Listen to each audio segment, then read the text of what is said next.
Хэдэн зуун жилийн өмнөөс ер нь одоогийнхоор бол энэ таранцад тээвэр хийдэг байсан юм шүү. Ер нь ардын хувьсгал яснаас хойш бол автотээврийн талаар бол тухайн үеийн төр засгийн байгууллагаас үйл ажиллагаа явуул. Аж ахуйн яамд энэ тех нэвтрүүлэх газрыг бол ажилуулахаар ингэ тогтсон. Социализмын үеийн түүх бол үнэн бодит байдлыг бол жоохноор барахгүй ер нь гуйсан. Альва түүх бол ер нь бол баримт бичгээр л нотлогдох ёстой. 6 жилийн дотор бол харьцангуй өсрөнгөө одоо тоонууд сасгаж шүү дээ тийм ээ. Ингэж хамтарч ажилласан тээврийн салбарт бол үнэхээр дэвшил авчирсан л гэж ойлгож байна. Сайн байцгаана уу? Үзэгч олон түмэнд энэ өдрийн мэндийг өргөн дэвшүүлье. Монгол орнд автотээврийн салбар үүсгэгдсэн түүх 100 жилийн ой хүрээнд хийж сурал подкастуудын маань энэ удаагийн дугаар эхэлж байна. За энэ удаагийн дугаарт манай автотээврийн салбарын ахмад ажилтан судлаач Зоригтбаатар ах маань оролцож байна. За танд энэ өдрийн мэндийг хүргэе. Хоёулаа өнөөдрийн энэ дугаарт бол монголчууд бид энэ тээврийн байгууллагын 100 жилийн түүхийг тэмдэглэж байгаа энэ эхний үеийн одоо байгууллага маань ямар хөө одоо байр байдалтай байж вэ? За тэр үед нь монголчуудын аж байдал, тээврийн салбарын одоо үйл явдлын талаар өнөөдөр хоёулаа ярилцах юм аа. Ер нь ардын хувьсгал яснаас хойш бол автотээврийн талаар бол тухайн үеийн засгийн газар бол одоо тээврийг яаж хөгжүүлэх үү, яаж зохион байгуулах уу гэдэг ажил бол улсын нуруунд дээр ирсэн учраас энэ ажлыг зохион байгуулахаар бол тухайн үеийн төр засгийн байгууллагаас үйл ажиллагаа явуулж одоо энэ 26 оны тогтоолоор бол энэ аж ахуйн яамд энэ тех нэвтрүүлэх газрыг бол ажилуулахаар ингэ тогтсон. Ийм дүрм журм бол одоо түүхийн бичиг баримтууд бол энэ үндэсний архивын ерөнхий газарт бол асар их олон байгаа гэдгийг бол бид нар бол харж байсан. Автотээврийн салбар эхэлж үүсэх энэ үед бол тээврийн талаар бол ер нь 7 машинтай байсан гэж ярих боловч ерөнхийдөө бол тээврийн талын мэдлэг мэдгэдэггүй энэ юм бол монголчуудад бол эртнээсээ байсан. Нэг ялангуяа ердийн өсгөөр одоо жинтех явдал бол 1720 оноос 1920 оны хүртэл бол одоо энэ хаалган буюу хаалганаас Оросын Санкт Петербург хаант орсон тэр хүртэл ингэж одоо жин тээдэг байсан. Тээвэр яаж явдгүү, яаж ачаа хүлээж авдгүү гэдэг энэ мэдлэг мэдээлэл бол манайханд бол зөх хэмжээгээр бол байсан гэж ойлгож байна. Тэгэхээр бид бол нэг ер нь яг хоо социализмын он жилүүдэд гэдэг юм уу тийм ээ. Одоо социализмыг одоо юу магтах гэдэг юм уу сайшаах талаас их бичиж нийтэлж сургаж байлаа тийм ээ. Тэгэхээр ер нь монголчууд чинь энэ хэдэн зуун жилийн өмнөөс ер нь одоогийнхоор бол энэ таранцад тээвэр хийдэг байсан юм шүү. Одоо гурван улсын нутаг дамжаад тийм социализмын үеийн түүх бол ерөнхийдөө бол бидний одоо үнэн бодит байдлыг бол жоохноор барахгүй ер нь гуйсан ийм түүх болж байгаа гэдэг бол одоо сүүлийн үед бол түүхчид нэг ялангуяа энэ талаар мэдээлэл өгж байгаа одоо судлаач нар бол асар их ярьж байна. Монголчууд нэг хээр талд хэдэн мал хариулаад ийм харанхуй бүдүүлэг байсан гэж тийм бол огт байгаагүй гэдгийг бол олон талын өнцгөөс нь бол энэ түүхийн хүмүүс бол наривчилж гаргаж ирж байна. Тээвэр хийн гэдэг бол нэг талдаа бол ачаа зөөж байгаа юм шиг мөртлөө одоо ялангуяа жин техэд бол тэмээнд одоо хэдийн хэмжээний ачаа ачгүй хаана буудлах уу тэмээг одоо хаана эдээшлүүлэх үгээс ахуулаад дадлага туршлагатай ийм хүмүүс явж ирсэн. Ер нь бол одоо ердийн өсгийн тээвэр гэдэг бол монголчуудын уламжлалт монголчуудын битгийл хөндөрлөгтний түүхэнд одоо ийм олмор үлдээсэн тээврийн одоо хэрэгцээ шаардлагыг хангадаг байсан тээврийн нэг төрөл тийм ээ. Бид ч одоо 1925 он тех нэвтрүүлэх газар гээд байгуулад 7 автомашинтай байгуулсан гэдэг түүхэн баримтуудад байдаг тийм ээ. Ингээд л одоо энэ ердийн өсгийг ер нь ашиглахаа болцсон юм шүү. Ер нь ердийн өсгийн тээвэр бол бид нар бол одоо энд гаргасан одоо тогтоол шийдвэрээр бол 1960 он хүртэл бол ердөө өсгийн тээврийг бол ашиглаж байсан. Энэ талын тогтоол шийдвэр бол бидэрт бол ариун байгаа. Ер нь бол нэгдэлч хөдөлгөөн зохион байгуулагдаад одоо бүгд найрамдах Монгол ард улсад одоо авто тээвэр одоо хөгжил бий боллоо гэсэн үед бол энэ ажил үүргийг бол нэгдэлт даалгасан тийм тогтоол шийдвэр бол байгаа. Ердөө өсгийн талаар. Ер нь бол хувьсгалын өмнө бол манайхан бол авто тээврээр одоо байсныг байсан гэж хэлнэ. Энэ дээр бол энэ Монголын тусгаар тогтнолоо Америкийн нэгдсэн улс гэдэг энэ номыг бичсэн энэ бодлогын номон дээр бол хүрээ хаалганы автомашины пүүс гэсэн нэрээр тусдаа бүртгүүлж 1919 онд өдөртөө 8 машин гаргадаг машин тус бүр нь $120 4 зорчигч тээвэрлэдэг байжээ гэж бичиж байгаа. Тэгэхээр өдөртөө 8 машин гарна гэдэг бол хэдэн онд вэ? 1919 он. 19 ардын засгийн ялхаас өмнө байх нь тийм ээ. Тэгэхээр ардын засаг ялах үед хүртэл бол энэ тээвэр бол явж исэн. Ардын хувьсгал яснаас хойш энэ юм бол яваанда одоо бид нар чинь туурах тусгаар улс болоод ирэнгүүт энэ эдийн засгийн харилцаа өөрчлөгдөд бид нар бол аль болохоор энэ урд зүгээс юм авахааргүй болж өргөн хэрэгцээний бараг одоо Оростой түншлэх болсноос хойш одоо эдийн засгийн энэ урдлын юм бол яваанда багассан. Гэхдээ энэ тээвэрлэлтийг бол одоо улсын гэхээсээ илүү ердөөсөө хувь хүмүүс одоо тухайн үеийн чинээлэгдүү ийм хөрөнгө чинээтэй хүмүүс бол ажил үүрэг гүйцэтгэж явж исэн гэсэн ийм түүх. Одоогийнхоор бол нөгөө тухайн үеийн л одоо хувийн пүүс компани л болж таарах нь шүү дээ тийм ээ. Яг хөө тухайн үед бол компани систем юм байгаагүй иргэд л байсан байх л та. Тэгээд жинд хийдэг иргэд компаниуд байсан. Одоо энэ юун дээр бол Америкийн 2 пүүс ажиллаж исэн гэдэг. Бидний энэ өмнөх дугаарт бас энэ судлаач Ганбатхан дугаар дээр бас монголчууд ихэнх үед автомашинтай байсан, ямар машинтай байсан, ер нь машины тоо хэмжээ 1925 оны үед ер нь бид хэдий байв гэдэг юмнууд яг таны энэ саяны ярьж байгаатай яг тавсаж байна л да. Одоо монголчууд баан техник нэвтрүүлэх гэж 7 машинтай газар байгуулангуудаа л одоо ердөө өсгийг халаал одоо ерөөсөө автомашинаар бүх юм хийгээд эхэлжээ гэдэг. Энэ одоо ойлголтуудад бас нэлээд тайлбар өгөх үгүй юм. Одоо тухайн үед бол монголчууд одоо улс орондын тээвэрлэлтэд оролцдог байж тийм ээ.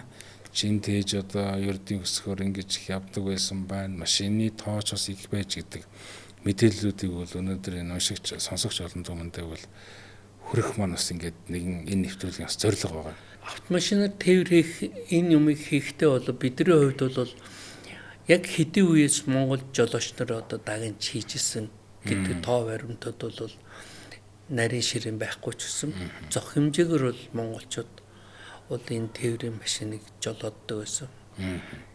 Энэ анхны үеийн жижиг машинуудыг жижиг суудлын машинууд монголчууд барьж исэн гэсэн ийм тооцоо судалгаанууд бол зөндөө байгаа. За ингээд хүндрэлтэн автомашин ашиглаж тэр нь одоо ердийн өсгөөс бүтээмжийн хувьд өндөр одоо үр ашигтай ийм одоо тээврийн төрөл Монголд орж ирсэн нь бол одоо 1910 оноос эхлээд 1900 одоо он гараад ихийн үед бол ороод ирчээ. Тех нэвтрүүлэх газар гэдгийг бол 1925 оны 7 сарын 15-нд байгуулсан гэдэг юм түүхэн байна. За энэ байгууллага маань одоо хүчин чадлын хувьд ямар байв? Тухайн үед одоо ер нь ямар проблем гэдэг юм уу тийм ээ? Энэ талаар одоо танд судлагдчихсан баримтууд юу байна? Энэ юмыг сонирхдаг энэ талын ном судар бас харж идэг хүний хувьд бол зохион байгуулалт 1924 онд хуралдсан улсын анх дугаар их хурлаас хязгаарын доторх альва тех нэвтрүүлэх хэргийг бүрнээ улсаас эрхлэн явуулахаар тогтоосны дагаж манай аж ахуйн явдлын яамнаас тусгайлан хороо салбарыг хуваан байгуулж уг хэргийг үүсгэн байгуулснаар санхүү ард олонны ашиг тусыг нэвтрүүлэх хэрэгт нэлээд тус төхмөг олсон төдийгүй одоо аж явдал нь улмаар хөгжиж байгаа түүнд хянвал энэхүү тех нэвтрүүлэх тухай тус улсын доторх ихээхэн орлогын нэг болох бөгөөд ард олонны аж ахуйн хэрэгт нэн чухал хэрэгтэй байгаа гэж дүгнээд ер нь бол манд бол тех нэвтрүүлэх хорог энэ аж ахуйн яамны харьяа байгуулах зүйтэй гэж тогтсон энэ одоо тогтоол шийдвэр 24 онд.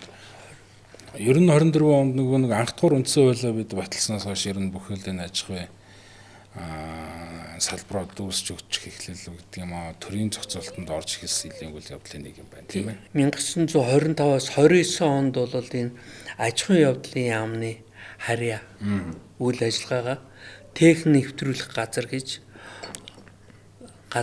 нэртэйгээр зохион байгуулагдчих үйл ажиллагаа явуулж ирсэн.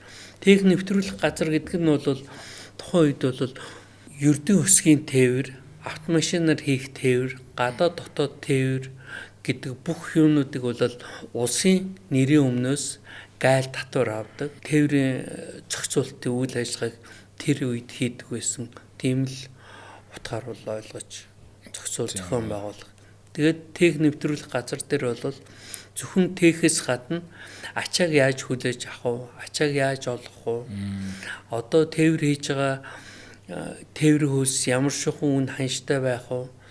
Урд нь бол хувь хүмүүс хоорондоо тохирдог байсан бол улс энэ ачааг зөөхөд бол ямар үн ханшаар зөөх вэ?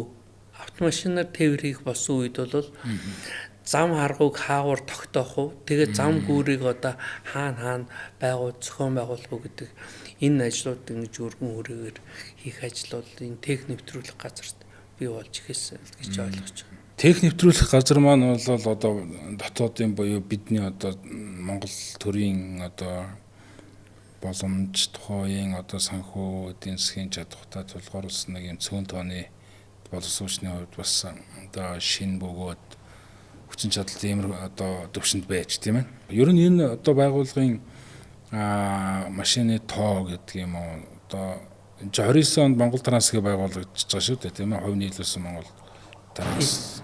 Тэр болтол энэ байгууллага маань хэдийн хэмжээнд одоо өргөжиж гэдэг юм уу сүүл ажиллагаа нь явж исэн юм бэ?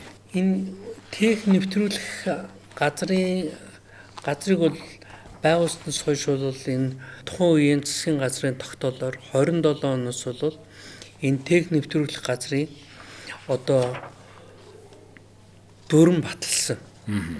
Энэ дүрмэн дээр бол бүр байгуулснаас хойш дүрмээ баталж байгаа юм уу тий? Байгуулснаас хойш дүрм батлагдсан. Энэ дүрмэн дээр бол одоо тех хөсгийн одоо түрээсэлж авах хувийн хөрөг болгож худалдаж авах уу яах уу гэдэг. Одоо жишээл тээвэр хийх ердөө өсөг ба штэ. Энийг түрээслэх үү одоо хувь хүнийхээр зөөлөх үгээс ахуулаад нэгдүгээрт. Хоёрдугаарт бол альва юмыг агуулгах орон байр эд зэргийг бас түрээслэх үү ашиглах уу гэдэг энэ зарчим. Тэгэд энэ өртөөний хэргийг бол ацгална гэдэг маань юу хэлж байгаа вэ? Бас л нэгсэндээ бол түрээслэх л гэсэн утгатай. Одоо нөгөө ардын аж ахуйнаас л ардын аж ахуйнаараа одоо хийлгэхийн тулд хөлс мөнгө тохироод тэгээд одоо хувь хүмүүс сэргүүцтгүүлнэ л гэсэн утгатай. Ер нь одоо зөргийнхаа би ойлоо ингээд цаашид ч нэлээ ярих байх. Ер нь өнгөрсөнд ч яриад байх. Энэ ардын аж ахуйн гэдэг чинь одоогийнхоор бол энэ хувийн хвшлийн байгууллага аж ахуйн гэж үтэл дүүх одоо статус уу? Тийм шүү дээ. Ер нь бол хувьсгалын ихэнх үед бол энэ тээврийн үүргийг бол зонхлох үүргийг бол ердөөсөө л хувийн аж ахуйд нь л нуруундаа үүрж авсан. Социалист одоо энэ сектор бий болсноос хойш бол харин улс өөрөө тээврийн хэрэгсэлтэй өөрийнхөө одоо ачааг зөөдөг жолоочтой болж ингэж л аж ахуйн тооцоон дээр үйл ажиллагаагаа улсын ачааг болж авирлаа тийм ээ. Сүүлийн үед. За ингээд 28 он болоод 27 онд дүрмээ батлаад бичиг одоо юу гэдгийг доктор шийдвэрийн хувьд бол ингээд явж ижээ тийм ээ. 29 онд чи бид Монгол Трансыг байгуулад явсан уу? Монгол Оросын одоо зөвлөлт холбоот улс газрын хооронд байгуулсан 1929 оны 12 сарын 30-ны өдрийн гэрээ хилцэлээр бол Монгол Трансыг хоёр байгууллага хооронд хөрөнгө нийлүүлж байгуулсан. Энэ үед бол одоо Монгол Трансыг байгуулах үед бол манай Монгол Транст бол нийтдээ 20 машин 154 одоо ажиллагчдаагаар хангах үйл ажиллагаа эхэлсэн гэдэг. Энэ Монгол Трансын их бол нэгдүгээр бааз учраас энэ 1970 онд бичигдсэн энэ түүхэнд бичигдсэн энэ тоо юмнууд бол яг Монгол Трансын тухайн үеийн бичиг баримт гэж л ойлгох ёстой. 1929 онд тухайн зөвлөлт холбоот улс Монгол улс хоёр ингээд Монгол Трансыг байгуулад хувь нийлүүлсэн. Одоо энийг анхны одоо тээврийн улс орондын хэлцээр гэж ойлгож болох юм чинь. Байгууллага байгуулж байгаа болохоор арай өөр. Энэ бол зүгээр аж ахуйн үйл ажиллагааг эрхэлж цуг хамтарч хийлгсэн. Одоо энэ хувь нийлүүлсэн Улаанбаатар төмөр зам гэдэгтэй л адилхан. Тэнтэй төстэй одоо хувь нийлүүлсэн байгууллага байгуулж байгаад энэ чи 29 онд байгуулад тэгээ үйл ажиллагааг явуулж байгаад 1936 онд буцаад бүр мөсөн одоо манай 100% одоо Монгол улсын шилжүүлж өгч байгаа. Одоо ингээд Монгол Трансыг байгуулсан гингүүт л одоо машин нүгжээ, машины тоо нэмэгдэжэл гэдэг ойлголт л байдаг л да. Гэтэл энд маань одоо зөвхөн одоо машин тээврийн хэрэгслүүгөө тусламжиж үлдэх хас гадна одоо шинэ мэдлэг тийм ээ. Одоо шинэ инженер техникийн ажилтнууд, шинэ одоо засварын хэсэг байгуулахаас эхлээл нэлээд өргөцсөн ийм л одоо байгууллага болж орсон баг тийм ээ. Монгол Трансын үеийн одоо энэ бичиг баримт байна л да.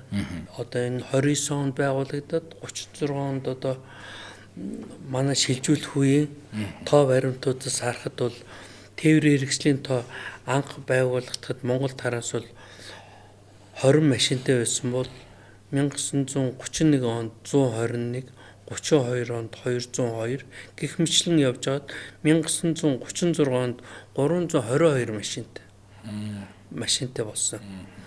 Энэ хугацаанд бол нийтдээ бол нэг 400 гаруй одоо жолооч нарыг Монгол жолооч нарыг одоо жолоочийн курсээр сургаж авсан. Жолоочийн сургууль Монгол Транст байгуулагдсан байх нь тийм ээ. Жолоочийн сургууль бол Монгол Транс дээр зохион байгуулагдсан. Жишээлбэл 1930 онд бол 30 хүн, 31 онд 60 хүн, 32 онд 126 хүн гэх мэтлэнгээр бол зөх хэмжээний боловсон хүчин бэлтгэгдчихсэн. Тэр ихтгэл одоо бидний нэг саяын улсын төв архив дээрээс бид нэг сэтгүүл авлаа шүү дээ. Тэр сэтгүүл дээр чинь бол тухайн үеийн тээврийн хэрэгслийг ер нь яаж ашиглах вэ? Машины бүтэц зохион байгуулалт гэдэг одоо бидний сүүлийн үед ашиглаж ирсэн жолоочийн сурахын бүх бичиг баримтууд бол тэр техникийг эдлэхийн төлөө гэдэг тэр цуврал сэтгүүлүүдээр бид нар одоо тавигдаж хичээлэн заагдаж хичээлэг бол Орос багш заагаад монгол хэлмэрчинтэй тэгээд энэ монголчуудад одоо ингэж техникийн боловсрол олгож ирсэн гэсэн бичиг баримтууд бол Монгол Трансын бичиг баримтууд бол энэ улсын архивын ерөнхий газарт бол асар их статистикийн ерөнхий газрын нөгөө нэг 12 гээд юу байд сан байдаг шүү дээ. Тийшээ ороод тээврийн хэрэгслийн тоог ингүүт 1930 онд Монгол улс 50 машинтай байсан гэдэг тоо байдаг. Энэ бол зөвхөн Монгол Трансын машин байх нь гэж ойлгож болох уу? Улсын нийт машин гэхэлэр нөгөө 20 он гараад ардын аж ахуйтан хувийн одоо бүс аж ахуйн нэгжүүд болон иргэд одоо машинтай байсан тээврийн тоо хэмжээ их байсан гэдэг хоёлаа ярьлаа тийм ээ. Тэгээ энэ юу бол альва түүх бол ер нь бол баримт бичгээр л нотлогдох ёстой гэдэг. Энэ Монгол Трансын талын бичиг баримтууд бол одоо энэ үндэсний архивд байгаа хөдлөшгүй тоо баримт байгаа учраас бид нар бол энэ дэр 31 онд 121 машинтай байсан л гэж. Ер нь бол тэр статистик тоог бол хаанаас авсныг би нарийн мэдэхгүй байна. Ер нь бол Монгол таранс одоо ажиллаж явах үедээ ямар ажил гүйцэтгсэн, хичнээн машинаар ямар ажил хийсэн гэдэг юм нь бол тэр 36 оны 4 сарын 9-ний өдөр бичиж одоо улсад өгсөн тайланда энэ тоо баримтууд дурдсан байгаа байхгүй юу.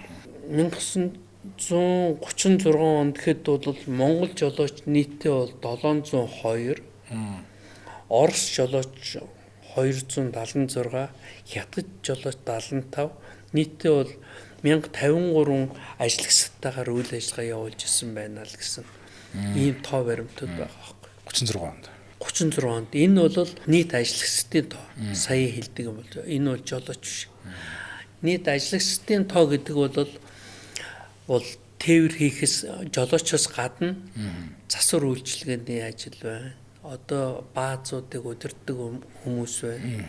Социализм үеийнхар бол хангамжийн бүх ажил үйлчилгээг бол манай Монгол таранс гүйцэтгэж гэж ойлгодог. Монгол таранс маань одоо байгуулагдаад жолоочийн сургууль курс байгуулагдсан байна тийм ээ. Тий. 1-2 дугаар бааз.